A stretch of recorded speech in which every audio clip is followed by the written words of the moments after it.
Bridges. This is about how Ruby showed power to stand for her rights for equality and education. This is a true-to-life story. It happened during her first day of school. She was 6 years old. I'm 6 years old too. How about you? How old are you? Let's begin. The Story of Ruby Bridges by Robert Coles. Illustrated by George Ford. Ruby Bridges was born in a small cabin near Tylertown, Mississippi. We were very poor. Very, very poor, Ruby said. My daddy worked picking crops. We just barely got by. There were times when we didn't have much to eat. The people who owned the land were bringing in machines to pick the crops. So my daddy lost his job. And that's when we had to move. I remember us leaving. I was 4, I think.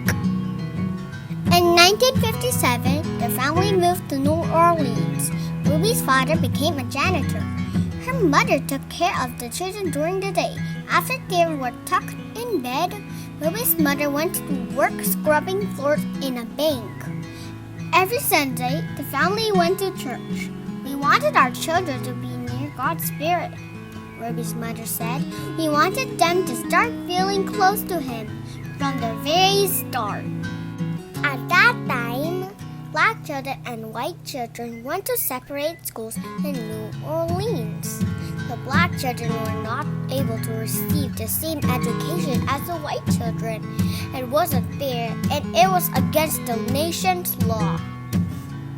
In 1960, a judge ordered 4 black girls to go to 2 white elementary schools. 3 of the girls were sent to McDonough 19.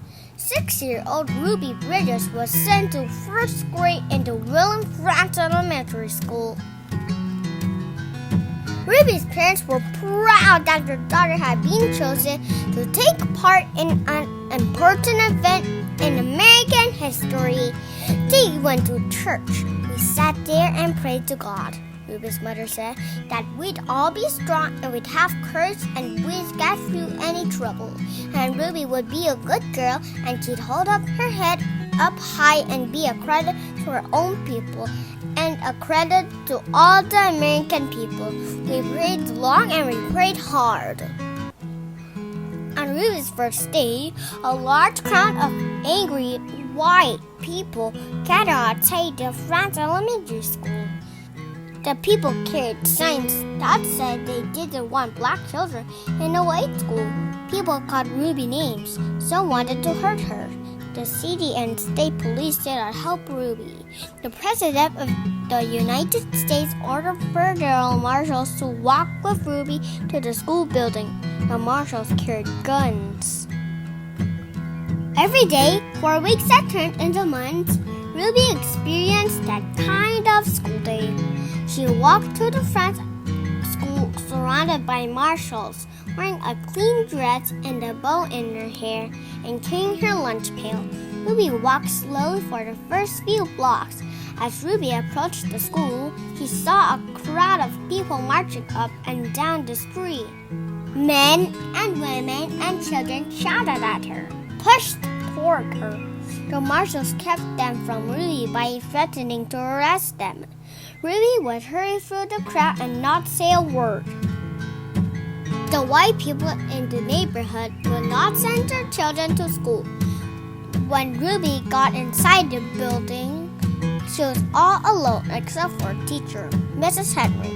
There are no other children to keep Ruby company, to play with and learn with, to eat lunch with. But every day, Ruby went into the classroom with a big smile on her face, ready to get down to the business of learning. She was polite and she worked well at her desk, Mrs. Henry said. She enjoyed her time there. She didn't seem nervous or anxious or irritable or scared. She seemed as normal and relaxed as any child I've ever thought. So Ruby began learning how to read and write in an empty classroom, an empty building. Sometimes I'd look at her and wonder how she did it, said Mrs. Henry. How she went by those moms and sat here all by herself and yet seemed so relaxed and comfortable. Mrs. Henry would question Ruby in order to find out if the girl was really nervous and afraid, even though he seemed so calm and confident. But Ruby kept saying she was doing fine. The teacher decided to wait and see if Ruby would keep on being so relaxed and hopeful, or if she'd gradually begin to wear down, or even decide that she no longer wanted to go to school. Then one morning, something happened. Mrs. Henry stood by a window in her classroom as she usually did, watching Ruby walk toward the school. Suddenly, Ruby stopped right in front of the mob of howling and screaming people. She stood there facing all those men and women. She seemed to be talking to them. Mrs. Henry saw Ruby's lips moving and wondered what Ruby could be saying. The crowd seemed ready to kill her. The marshals were frightened. They tried to persuade Ruby to move along. They tried to hurry her into the school, but Ruby wouldn't budge. Then Ruby stopped talking and walked into the school. When she went into the classroom, Mrs. Henry asked her what happened. Mrs. Henry told Ruby that she'd been watching and that she was surprised when Ruby stopped and talked with the people in the mob. Ruby became irritated. "I didn't stop and talk with them," she said. "Ruby, I saw you talking," Mrs. Henry said. "I saw your lips moving." "I wasn't talking," said Ruby. I was praying for them." Every morning, Ruby had stopped a few blocks away from school to say a prayer for the people who hated her. This morning, she forgot until she was already in the middle of the angry mob.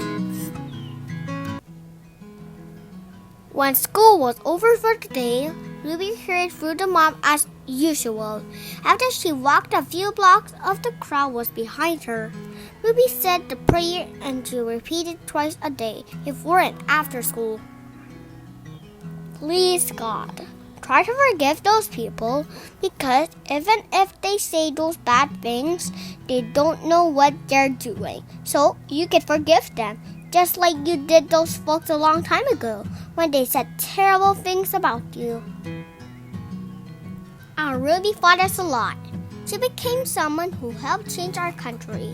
She was part of history. Just like generals and presidents are part of history, they're leaders, and so was Ruby. She led us away from hate, and she led us nearer to knowing each other, the white folks and the black folks. Ruby's mother. The Story of Ruby Bridges by Robert Coles, illustrated by George Ford. I just wanted to say hi to Ate Inka for all the support and love you have given me. Aww. I'm so happy to meet you. To Tito J for pushing me to be better. To Ninang Shine. To my mommy and daddy and my brother Clay and the whole family. To all who watch, share, made a comment to my videos. Maraming salamat po. My heart is full with all your kind words and encouragement.